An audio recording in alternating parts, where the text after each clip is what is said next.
ಪ್ರೀತಿಯುಳ್ಳ ದೇವಜನರೇ, ನಿಮ್ಮೆಲ್ಲರಿಗೂ ಯೇಸು ಕ್ರಿಸ್ತನ ಶ್ರೇಷ್ಠವಾದ ನಾಮದಲ್ಲಿ ವಂದನೆಗಳು.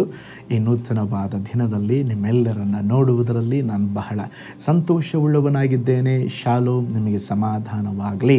ಈ ದಿನ ದೇವರ ವಾಕ್ಯದ ಜ್ಞಾನಕ್ಕಾಗಿರುವಂಥ ವಿಷಯ ವಂದನೆ ಹೇಳಿರಿ. ಅದಕ್ಕೆ ಆಧಾರವಾಗಿ 1 ಥೆಸಲೋನಿಕ 5ನೇ ಅಧ್ಯಾಯ 11ನೇ ವಚನ. ಆನೊಬ್ಬರು ಸಂತೈಸಿಕೊಳ್ಳುತ್ತಾ ಒಬ್ಬರ ಭಕ್ತಿಯನ್ನೊಬ್ಬರು ವೃದ್ಧಿಪಡಿಸುತ್ತಾ ಇರ್ರಿ. ನೋಡ್ರಿ, ಓದಿದ ವಾಕ್ಯ ಭಾಗದಲ್ಲಿ ನೋಡ್ತೇವೆ, ದೇವ ಮಕ್ಕಳು ಒಬ್ಬರನ್ನೊಬ್ಬರು ಬಲಪಡಿಸಬೇಕಂತೆ. ಯಾರಾದರೂ ಒಳ್ಳೆಯದನ್ನು ಮಾಡಿದರೆ ನಾವು ಅದನ್ನು ಪ್ರಶಂಸಿಸಬೇಕು. ಮಾಡುವ ಉಪಕಾರಗಳಿಗೆ ವಂದನೆ ತಿಳಿಸಬೇಕು. ಒಮ್ಮೆ ಒಬ್ಬ ವಯಸ್ಸಾದ ತಾತಾರಿ ಮರಣದ ಹಾಸಿಗೆಯಲ್ಲಿದ್ದರು. ತಮ್ಮ ಮರಣದ ದಿನಗಳನ್ನು ಎಣಿಸುತ್ತಾ ಇದ್ದರು. ಒಂದು ದಿನ ಅವರು ತಮ್ಮ ಮನೆಯ ಕೆಳಗಿನಿಂದ ಅವರಿಗಿಷ್ಟವಾದ ಕೇಸರಿ ಬಾತ್ ಮಾಡುತ್ತಿರುವಂಥ ಪರಿಮಳ ಬಂತು. ಹೇಗಾದರೂ ತಿನ್ನಬೇಕೆಂಬಂಥ ಆಸೆ, ಬಹಳ ಕಷ್ಟಪಟ್ಟು ಎದ್ದು ಕೆಳಗೆ ಬಿದ್ದು ಹೋಗ್ಬಿಟ್ರು. ಶ್ರಮಪಟ್ಟು ಕೆಳಗೆ ಹೋದರೂ ಅವರು ಉಸಿರು ಕೈಯಲ್ಲಿ ಹಿಡ್ಕೊಂಡ ಹಾಗೆ ಕೆಳಗೆ ಇಳಿದು ಅಡಿಗೆ ಮನೆಗೆ ಹೋಗಿ ನೋಡುವಾಗ ಅವರಿಗೆ ನಂಬುವುದಕ್ಕೆ ಆಗಲಿಲ್ಲ. ಅವರಿಗೆ ಇಷ್ಟವಾದ ಆಹಾರ ಪದಾರ್ಥವನ್ನು ಮತ್ತು ಕೇಸರಿ ಮಾಡಿ ಅಲ್ಲಿ ಇಡಲ್ಪಟ್ಟಿತ್ತು.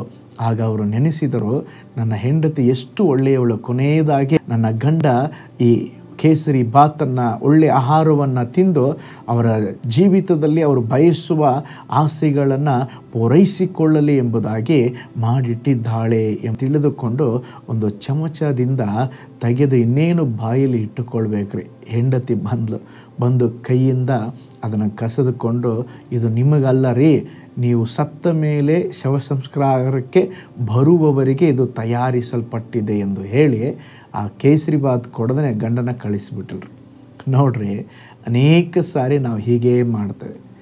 ಆಮೇಲೆ ಅವರು ಸತ್ತ ಮೇಲೆ ತಿಥಿ ಊಟ, ಆ ಊಟ, ಈ ಊಟ ಅಂಥೇಳಿ ಇರುವಾಗ ಅವ್ರಿಗೆ ತಿನ್ನಿಸ್ಲಿಲ್ಲ, ಸತ್ತ ಮೇಲೆ ಅವರು ತಿನ್ನಲಿಕ್ಕಾಗಲ್ಲ, ಅವರ ಹೆಸರಿನಲ್ಲಿ ಬೇರೆ ಯಾರೋ ತಿಂತಾರೆ. ಅದನ್ನು ಮೂಢನಂಬಿಕೆಯಾಗಿ ನಾವು ಏನೇನೋ ಮಾಡ್ತೇವೆ. ಅದಕ್ಕೆ ನಾನು ಯಾವಾಗಲೂ ಹೇಳ್ತೇನೆ ಏನಂತ ಹೇಳಿದ್ರೆ, ಇರುವಾಗ ಅವರು ಜೀವಂತವಾಗಿರುವಾಗ ಅವರಿಗೆ ಹಾರ ಹಾಕ್ರಿ, ಅವ್ರನ್ನ ಸನ್ಮಾನ ಮಾಡಿರಿ. ಆಮೇಲೆ ಅವರು ಕಣ್ಮುಚ್ಚಿರ್ತಾರೆ, ತೀರೋಗಿರ್ತಾರೆ, ಸತ್ತೋಗಿರ್ತಾರೆ. ಆಮೇಲೆ ಅವರು ನೀವು ಹಾರ ಹಾಕೋದು ಗೊತ್ತಾಗಲ್ಲ. ಆವಾಗಲೇ ಕೆಲವರಿಗೆ ದೊಡ್ಡ ದೊಡ್ಡ ಹೂಕುಚ್ಚು ತೊಗೊಂಡೋಗ್ತಾರೆ, ಮಾಲೆ ತೆಗೆದುಕೊಂಡು ಹೋಗ್ತಾರೆ, ದೊಡ್ಡ ದೊಡ್ಡ ಮಾಲೆಯನ್ನು ಹಾಕ್ತಾರೆ. ಅಯ್ಯೋ, ನಾವು ನಿಮ್ಮನ್ನು ಎಷ್ಟು ಪ್ರೀತಿ ಮಾಡ್ತೇವೆ, ನಿಮ್ಮನ್ನು ಎಷ್ಟು ಹೊಗಳ್ತೇವೆ ಅಂತ ಅವಾಗ ಹೇಳ್ತಾರೆ. ಹಂಗಲ್ಲ ರೀ, ಫಸ್ಟು ಜೀವ ಇರುವಾಗ ಅವ್ರನ್ನ ನಾವು ಚೆನ್ನಾಗಿ ನೋಡ್ಕೋಬೇಕು. ಸತ್ತ ಮೇಲೆ ಸುಮ್ಮನೆ ಒಂದು ಕಾಟಾಚಾರಕ್ಕಾಗಿ ಏನೋ ಮಾಡುವ ಹಾಗೆ ನಾವು ಮಾಡಬಾರದು. ಯಾವಾಗಲೂ ಒಂದು ಒಳ್ಳೆಯ ಕಾರ್ಯ ಮಾಡುವಾಗ ಅದು ಯಾರೇ ಆಗಿರಲಿ ಅದಕ್ಕೆ ವಂದಿಸ್ರಿ. ಒಂದೇನೆ ಅಂತ ಹೇಳ್ರಿ, ಏನು ಹೆಚ್ಚು ನೀವು ಕಳ್ಕೊಂಡು ಹೋಗೋಲ್ಲ. ಯಾರಾದರೂ ಒಳ್ಳೆಯದು ಮಾಡಿದ್ರೆ ಥ್ಯಾಂಕ್ ಯು ಅಂತ ಹೇಳ್ರಿ.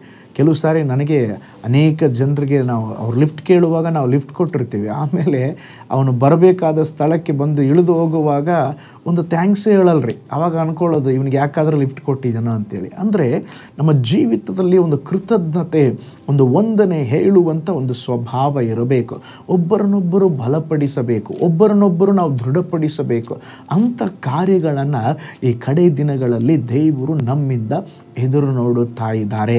ಆದುದರಿಂದ ಈ ಲೋಕದಲ್ಲಿ ನಮಗೆ ಹಣ ಇರಬಹುದು, ದುಡ್ಡಿರಬಹುದು, ಸ್ಥಾನಮಾನಗಳಿರಬಹುದು, ಅದು ಯಾವುದೂ ಶಾಶ್ವತವಲ್ರಿ. ನಮ್ಮ ಜೀವಿತದಲ್ಲಿ ಸ್ತೋತ್ರ ಇರುವಾಗಲೇ ಜನರನ್ನು ಸಂಪಾದನೆ ಮಾಡಿಕೊಳ್ಳೋಣ. ಸ್ತೋತ್ರ ಅವ್ರನ್ನ ಗೌರವಿಸೋಣ, ಅವ್ರನ್ನ ವಂದಿಸೋಣ. ಹಾಗೆ ಮಾಡುವಾಗ ಕರ್ತನದರ ಮೂಲಕವಾಗಿ ಅವರ ನಾಮ ಮಹಿಮೆ ಉಂಟಾಗ್ತದೆ. ಹಾಗಾದರೆ ಮಾಡುವ ಕಾರ್ಯಗಳಿಗೆ ವಂದನೆಯನ್ನು ತಿಳಿಸಿರಿ. ಅದರ ಮೂಲಕವಾಗಿ ದೇವರ ನಾಮ ಮಹಿಮೆ ಉಂಟಾಗಲಿ. ಒಂದು ನಿಮಿಷ ಕಣ್ಗಳನ್ನು ಮುಚ್ಚೋಣ, ನಾವು ಪ್ರಾರ್ಥನೆ ಮಾಡಿಕೊಳ್ಳೋಣ. ಪರಲೋಕದಲ್ಲಿ ವಾಸ ಮಾಡುವ ನಮ್ಮ ತಂದೆಯಾದ ದೇವರೇ, ಈ ದಿನ ಕೂಡ ನಿನ್ನ ವಚನಗಳನ್ನು ಧ್ಯಾನಿಸುವ ಹಾಗೆ ನಮಗೆ ಸಹಾಯ ಮಾಡಿದ್ದೀರ. ಅನೇಕ ಸಮಯ ದೇವರೇ ಮಾಡುವ ದೇವರೇ ಹೊಂದಿದ ಉಪಕಾರಿಗಳಿಗೆ ನಾವು ಹೊಂದಿಸುವುದೇ ಇಲ್ಲ ಸ್ವಾಮಿ, ನಮ್ಮನ್ನು ಕ್ಷಮಿಸ್ರಿ.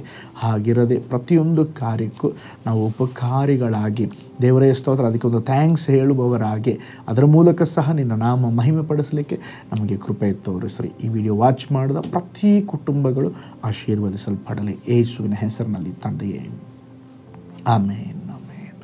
Price lord. ಕರ್ತನು ನಿಮ್ಮನ್ನು ನಿಮ್ಮ ಕುಟುಂಬವನ್ನು ಬ್ಲೆಸ್ ಮಾಡಲಿ. ವಂದನೆ ಹೇಳುವವರಾಗಿರೋಣ. ಅನೇಕರ ಜೀವಿತವನ್ನು ಕೆಡುವವರಾಗಿ ಇರದೆ ಕಟ್ಟುವವರಾಗಿರೋಣ. ಕರ್ತನ ನಿಮ್ಮನ್ನು ಬ್ಲೆಸ್ ಮಾಡಲಿ. God bless you.